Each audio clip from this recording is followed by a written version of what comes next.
I find it interesting that training budgets are always the first thing to be cut, especially in a downturned industry. We talk to companies and they say, hey, we think your training course is great. We think all of our people need it, but we just don't have the money.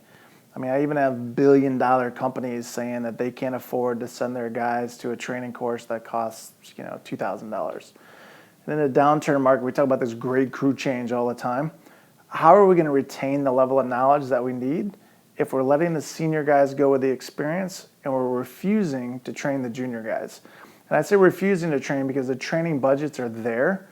It's in the budget. But what happens is we say, oh, it's a downturn, we got to save money. Eliminate training first and foremost. I can understand from a corporate level where the mindset is, but if we push it out to the guys in the field, what really happens is we're actually hindering their development more than we are, helping them grow in their careers. So for me, I think it's a challenge. I think it's a frustrating challenge when companies tell you that we don't have the time or the money to train our people. And hopefully as we progress in an industry, that's something that'll change.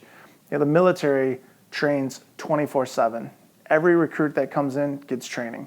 It doesn't matter where we are in the industry, Cold War, no war, training is training. And that's how we keep the rotation going. The great crew change, 40,000 people join the Navy every year.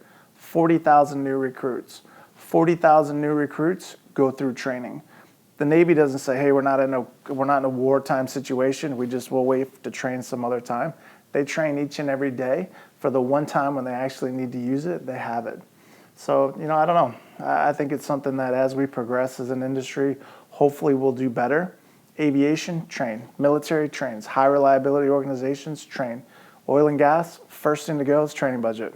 So I think it's a good question. I think it's something that we as an industry really need to take a look at. And when I say as an industry, it's not the training organizations. I can build the perfect class, but if I sit down with companies and say, hey, what do you think?